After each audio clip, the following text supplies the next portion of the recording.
You've spelunked into the Matt Cave. Hello, everybody. Welcome into this week's episode of the Matt Cave. Thank you all so much for spelunking on by. This week, well, I've got two rants, and they're for vastly different reasons. So stay tuned for those about BYU and Utah. Very different rants. Trust me, they're going to be good ones. I've spent a lot of time mulling this over in my head. I didn't post on any social media after the games. I kept my emotions in as much check as I could, unless you were sitting in the room with me. Then I had plenty to say, but you weren't, and so now you're sitting in the room with me today. So I will definitely go over that. Also, I have a plea for Real Salt Lake.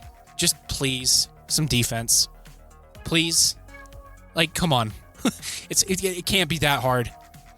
And that will pretty much be the show because I think these two rants are going to be pretty good. So, as always, thank you so much for being here. If you could, do me the biggest of favors. Rate, review, like, subscribe, comment wherever you are, however you listen to the program. I would greatly appreciate it. 5 stars, thumbs up, whatever it is. It helps me a ton. And you guys are awesome for doing it for me. Just keep the good vibes flowing. And then follow me on those socials if you want to. I don't think you should be on social media myself. I'm hardly on it. But that being said, I do have a presence there, however small it is. That is on Facebook. Search up the Matt Cave Podcast. You can find my lovely little page there. And then you can find me on X at the Matt Cave Pod, where I occasionally do post about sports stories and nothing else. It is for this show. Occasionally some video game thoughts too. And then you can also see when I go live on Twitch and YouTube. The YouTube channel's name is the Matt Cave Podcast, all one word. Search it up. You'll find my channel there. And then on twitch.tv/Matt's Cave, MATTSCAVE. I stream every weeknight from 6 p.m. Mountain Time until 8 p.m. Mountain Time normally. Sometimes I go a little bit longer, depending on how I'm feeling. But I think that does it for all the housekeeping. One other thing I want to mention to the Ronin folks, namely Chunga and Chandler. Really, you thought the Raiders were going to be good this year? Really? Like, really? Honestly. All right, so that's out of the way. Let's dive into things. Let's start with the early game. The BYU versus Baylor game in Waco, Texas. It's pronounced Wacko. All of you who gets that reference, you get extra brownie points from me. And the first half really probably couldn't have gone any better. Turnovers, pressure on the quarterback, able to stop the run, and really just look like a BYU team with a mission. They look like they wanted, pedal to the floor, do the University of Utah thing, really punch them in the mouth, and when they flinch, keep punching. That's really what that looked like in the Kansas State game as well as in this game. But, and this is a big but, the running game is starting to become a massive issue for BYU. And this isn't part of the rant. I'll tell you when the rant starts. The leading rusher was your quarterback when he's not known to be a runner. He had 53 yards. Your longest rush of the day came from your punter on a brilliant fake punt play. That was a great call by Kelly Papinga and Kalani Sitake. That was fantastic. That Australian took off like a stabbed rat. And it was awesome. And he went out of bounds. He didn't try to lower his shoulder or anything either, cause a fumble and make things, from a great play to a bad play. He was smart. It was well coached, it was well done, and it was a perfect time to call it. My problem is this running game. The entire offseason was about getting bigger, stronger, right? Getting guys that can play in the Power 4. And for the most part, it seems like it's happened. Except for at the center position. BYU went down 2 centers in this game. Connor Pay was seen carted off the field without his cleat on, and then he was seen with crutches after the game. That's bad news. That is a preseason all Big 12 pick, potentially out. Now, BYU does have a bye week after this game against Baylor, which is so fantastically well-timed, I can't even begin to describe, because when BYU was an independent, it was straight. It was 12 weeks nonstop of football. Now that they're in a conference, they can get these buys, and they can actually strategize around what needs to be done. The running game is terrible. And they talk about how deep the running back room is and how all of these guys are great. I don't see it. I see flashes, which is what you expect to see from freshmen. But LJ Martin seems to be made of the same stuff that Cam Rising is made of. And I'm tired of hearing about how good LJ Martin would be if he would be on the field. Get on the field. You're supposed to be football players. I get taking care of yourself. I really do. I understand that side of things. But growing up, I was told that sans hockey players, football players were the toughest SOBs around. Nothing could keep these guys off the field. Well, now looking at Cam Rising and LJ Martin, a hangnail keeps these guys off the field. So I don't know what's going on there. So they need to figure out the running game, and they need to figure it out fast, because the second half really showed all of you what I was talking about with Jake Retzlaff. In the second half against Baylor, he went 4 of 14 with 2 interceptions. The offense had a total of 80 yards after halftime. That's inexcusable. I don't care what the expectations were coming into the season. I don't care. Those expectations have changed. And those expectations are now, hey, BYU could run the table. They could get to the Big 12 championship. If they're going to do that, they've got to fix the running game, because you cannot rely on Jake Retzlaff to win you a game. You can't. And this is where the rant begins. All over Twitter in the first half, I was seeing, I was wrong about Jake Retzlaff. All these people posting that about themselves, like, oh, I guess he is the man. Nick Saban said, Jake Retzlaff proved something to me last week. And in the first half, yeah, he looked decent. He looked like a starting quarterback in a Power 4 conference should look. He was making throws, making the right reads, turfing the ball when the screen wasn't working out, throwing the ball away instead of forcing it back across his body.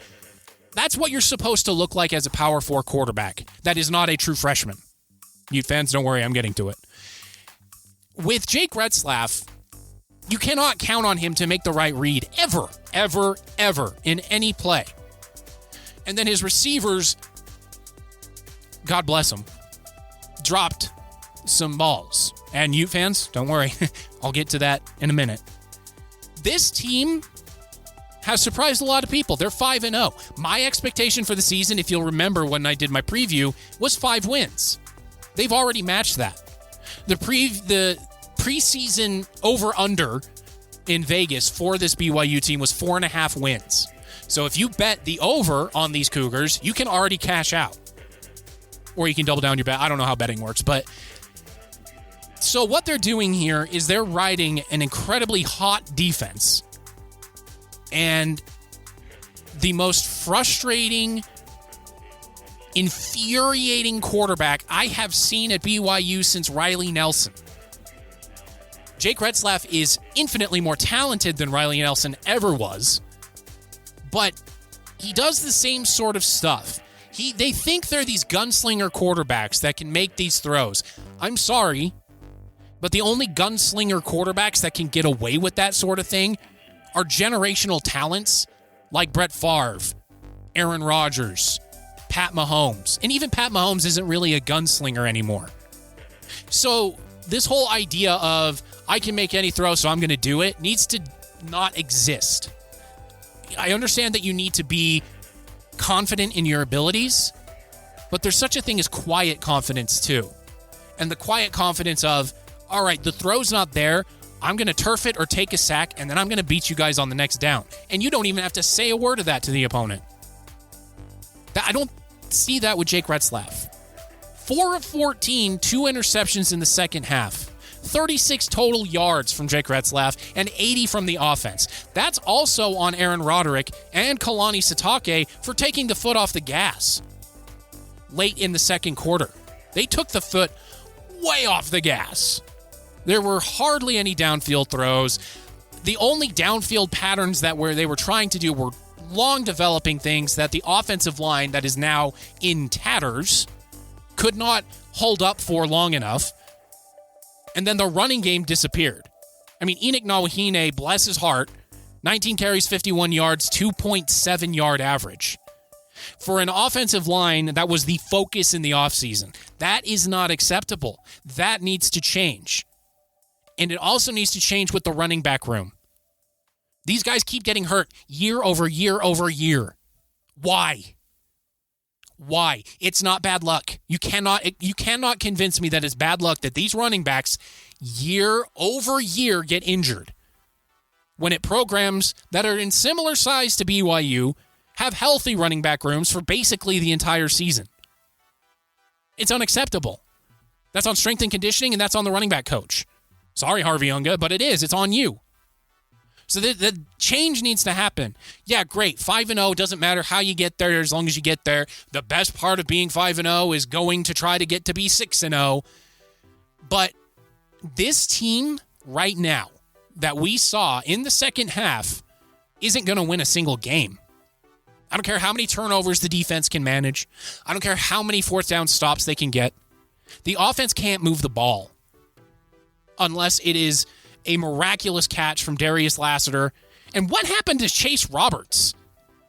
I was watching the game. They were not double covering Chase Roberts. They just weren't calling plays for him. Chase Roberts is your number one. Darius Lassiter is very good. Don't get me wrong. He dropped about 4 balls, though. Chase Roberts barely drops passes. I think he has like 2 all season. From a quarterback like Jake Retzlaff, that's really, really good. So enjoy the 5-0 start. It's a bye week this week. Hopefully a lot of these guys can get healthy because guess who's on the other side of that bye week? Arizona. Arizona Wildcats, Noah Fafita and company are coming to Provo in 2 weeks. Just ask the Utes how that went. So BYU wins this one 34-28. They should have won by a lot more. Should have been about 48, 49 points. That they left about 25 on the board. But a win's a win, right? And in Power 4 play, you get your wins how you can take them. It's just, it could have been a lot better. And one last thing from the defense. I thought they were deeper than they are because in the secondary, late in the second half, in key moments, they had true freshmen on islands. I understand having confidence in your guys, but you got to have more confidence in your run defense than leaving those guys out on islands. Okay, so let's move it on. Again, BYU sitting up top of the Big 12 with, and nobody had this, not even me, Iowa State, Colorado, Arizona are all undefeated in Big 12 play. If you had that, you are lying. Okay, so let's move it on. Let's move it on to the Utah game. That was a travesty to watch. That was the worst offense I have seen Utah play since last season. It was terrible. And it was not all Isaac Wilson's fault. Yeah, he made a couple of bad reads. He took sacks when he shouldn't have. He should have just thrown the ball away. But chalk that up to being a true freshman making his 3rd career start. This game is not on Isaac Wilson. And you just heard me about Jake Retzlaff. I will trash the quarterback if it's his fault. This wasn't Isaac Wilson's fault. So Arizona comes up to Salt Lake City, to Rice-Eccles Stadium, where it's almost impossible to win in any time of day. And then at night, just ask Caleb Williams how hard it is to win at Rice-Eccles at night. So coming into the game, there was a lot of talk about this being a revenge game from last year. Arizona did run up the score a little bit. They did a lot of talking, and Utah wasn't happy about it. Utah fans weren't happy about it. If I were still a fan of either of these places, I wouldn't be happy about how Arizona treated Utah either. Even as a BYU fan, I wouldn't have liked it. I would have wanted Utah to kick their teeth in. That's what I thought they were going to do. I thought they were going to Utah themselves all over Arizona. And what I mean by that is smash mouth. I'm going to outman you. I'm going to push you around. This is my stadium. This is my game. You're just along for the ride. Kyle Whittingham football. Instead, what we got was Andy Ludwig football. And that doesn't work. Maybe he should have went to Notre Dame a couple of years ago when he was being courted by Marcus Freeman, the head coach over there. Let me rattle off some stats for you. Isaac Wilson was 20 of 40 for 280 yards, 1 touchdown, 2 interceptions. From a true freshman quarterback starting his 3rd ever game, I will take that almost every week. Almost every week I will take that. Except for this one. And with this offense. And with this philosophy. Kyle Whittingham hardly ever wins when his quarterback has to throw the ball more than 35 times. Look at the rushing stats. This is where you really see what happened to Utah. Micah Bernard, I told you I was going to do that every week. Micah Bernard, 16 carries, 91 yards, 5.7 yard average. That means in 2 plays, you will get a first down if you just turn around and hand the ball off to Micah Bernard.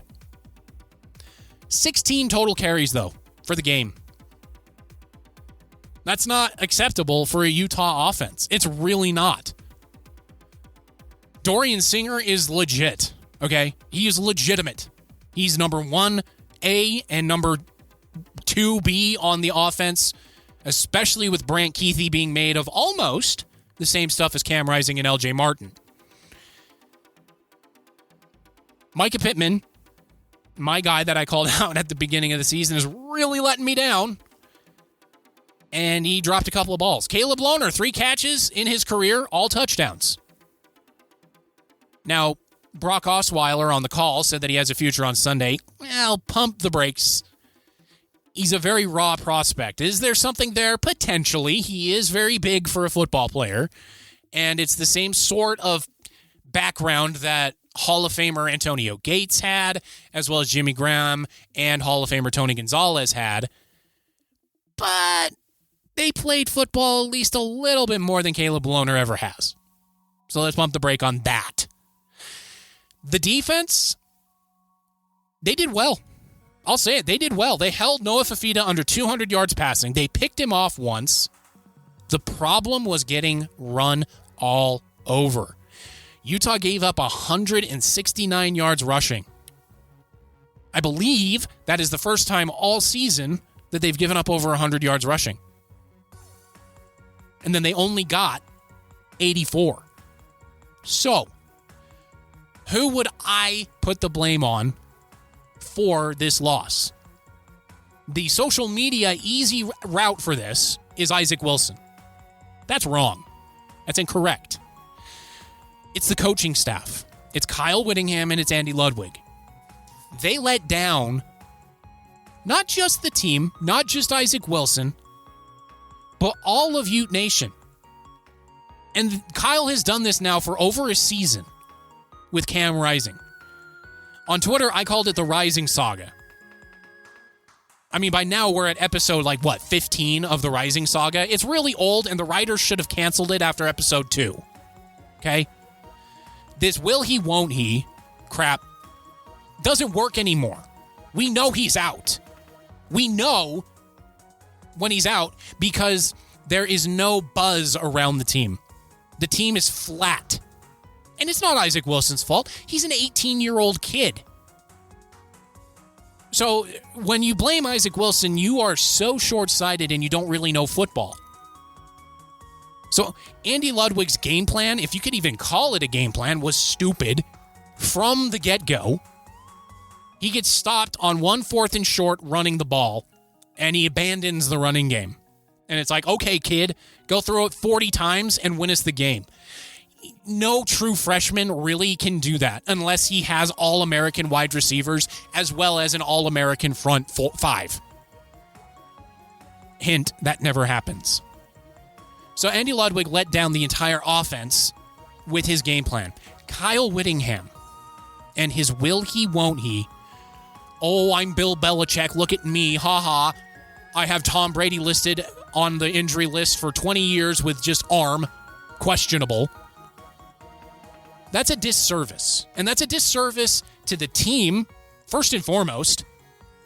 Obviously, they were saying he let the team know on Friday before Saturday so that everybody knew what to expect going in and they have full confidence in Isaac Wilson. Well, clearly you do because you had him throw the ball 40 times. What the disservice is to the fans. And I posted this on Twitter last night. It's a disservice to the fans because tickets to your games ain't cheap anymore. No, they're not.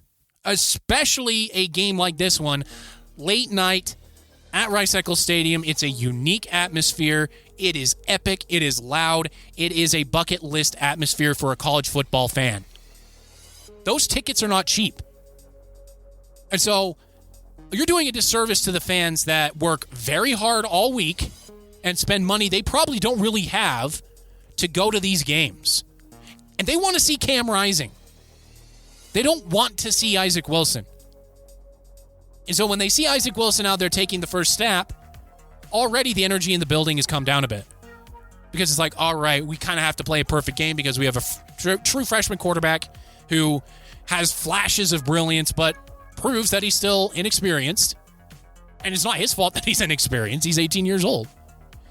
And when you have somebody that you've marketed the past 3 to 4 years as the second coming of Brian Johnson or the second coming of Alex Smith, and then you keep him out of the game, and you don't even let your fan base know what to expect, and you're playing this game with the media and the opposing team, listen, that doesn't work anymore. There's so much film out there. Every team has a plant inside your team. I don't care how paranoid you are. Everybody knows now who's actually going to be playing. And the book is really easy against Utah when it's not Cam Rising out there. It's stop the run and then blitz the crap out of the young kid. And guess what? It works. Arizona just proved it. Play good defense against those corners. Force the referees to make calls.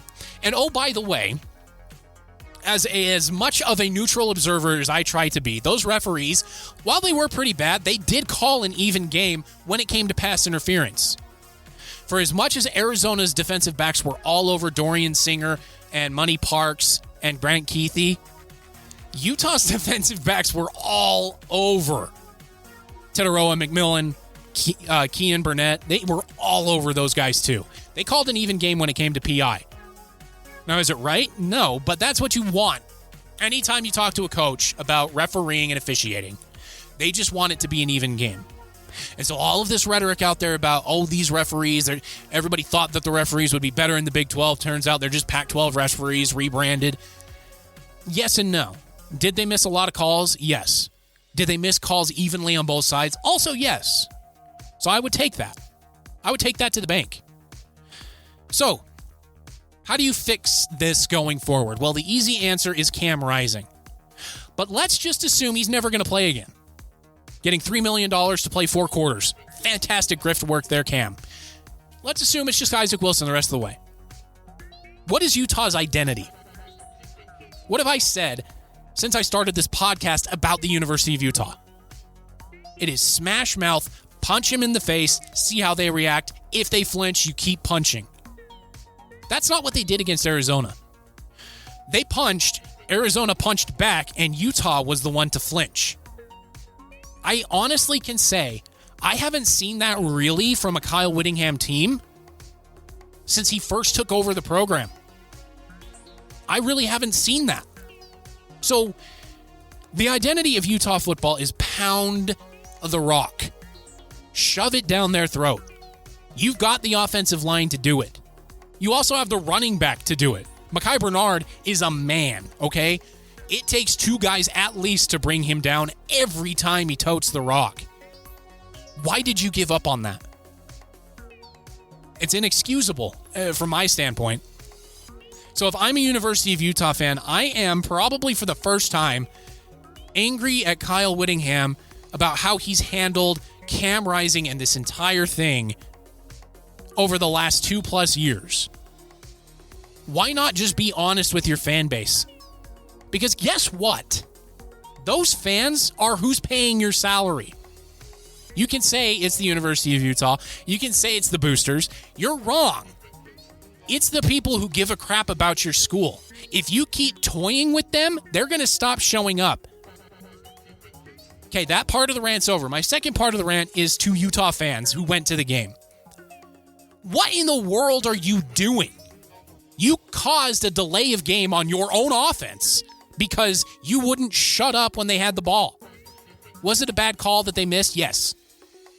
Are you allowed to express how angry you are? Also, yes, for a few seconds. But then you've got to shut up. Let them do their thing. Because you have a true freshman quarterback. You cannot afford to do what you did last night.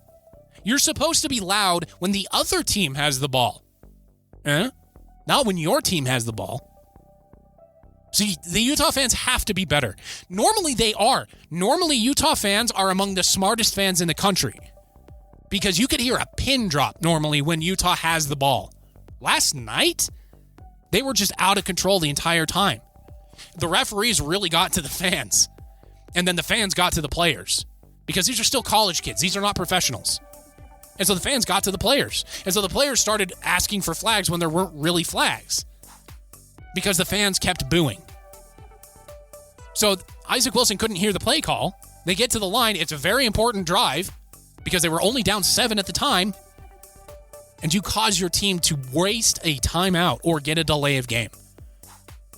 Be smarter. And then for everyone making fun of him for leaving early, I would have left early too, man. It's 11:30 at night. My team's getting pounded. I want to go home and sleep. I don't blame them at all. Especially with the traffic coming out of Rice Eccles. Oh my goodness. Yeah, I don't blame them leaving early in the least bit. I'm only 34 years old, but man, I like my sleep. And if my team's getting pounded like that, I don't want to watch that. I'd rather go home and sleep. So I have no problem with the fans leaving early. My problem was with the fans when they were there. They were loud, but they were loud when they weren't supposed to be. And you can't blame alcohol because it's dry campus. So what are you doing? Where's your head? My goodness. All right, so Utah slips in the polls right behind BYU. BYU's at 17, Utah's at 18. By the way, Ute fans, the season's not over. There's a 12-team playoff, and the Big 12 is wide open. Everybody assumed it was going to be Oklahoma State and Kansas State. Well, Utah and BYU both proved that that's not going to happen.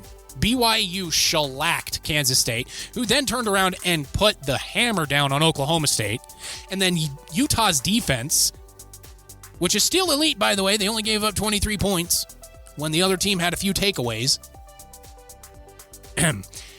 Utah's defense shut down Oklahoma State. They gave the blueprint on how to shut down that offense. Ollie Gordon, Alan Bowman, those guys had no answers. And so it is wide open. The season's not over. It feels like it, but it's not over. Your team will come back. Hopefully, the paper-mache doll we know as Cam Rising will actually play and last through an entire game for the first time in 3 years, it feels like. But if he can, this Utah offense goes from middling to bad all the way up to possibly great. Okay, so that's football over. Utah State was on a bye. They start conference play this coming week. Good luck, Aggies. It's going to be a tough year. All right, let's talk about Real Salt Lake. Real Salt Lake actually had a 2-0 lead against Austin FC, one of the teams at the bottom of the table that I talked about last week, and they gave up the 2-goal lead. They gave up a 2-1 lead in the 89th minute, if you're unfamiliar with soccer or football. Real Salt Lake and the 89th minute is basically a minute to go in American football, and you give up a touchdown with 90 yards to go. A 90-yard touchdown. That's basically what Real Salt Lake did against Austin FC. Where's the defense? Where's Justin Glad? Where are these guys? They've got to buckle down. Now, again, it's a very successful season. Do not get it twisted. They are sitting third in the Western Conference, okay? And they're only 6 points behind the leader with 3 games to go. This has been an amazing season. We've seen what they're capable of. They just need to show it now. And maybe Zach McMath back in goal needs to be the answer. I don't know. I don't get paid that money to figure that out. Okay. Really quick hitter on the club. That's what I'm going to be That's how I'm going to be talking about Utah Hockey Club throughout the season. The club. They went down to Vegas and they got their first defeat as the club in preseason hockey. I wouldn't take too much away from that because it wasn't the full roster for either side. It's preseason. They're just getting their skates under them. They're getting their ice legs under them. It's a long season. We'll have to see. And then preseason play for the Utah Jazz tips off this week against, I believe, a New Zealand team. Yeah, New Zealand team, the New Zealand Bombers or something like that. So there's a lot of sports going on. Keep it tuned here. I will keep you up to date on all of it. Thanks so much for listening this week, everybody. Next week, easy weekend for Matt. Utah and BYU are both on byes. I get to go to sleep at a reasonable hour for the first time in a month. I'm very excited about that. But I will see you all next week when we spelunk back into the Mad Cave.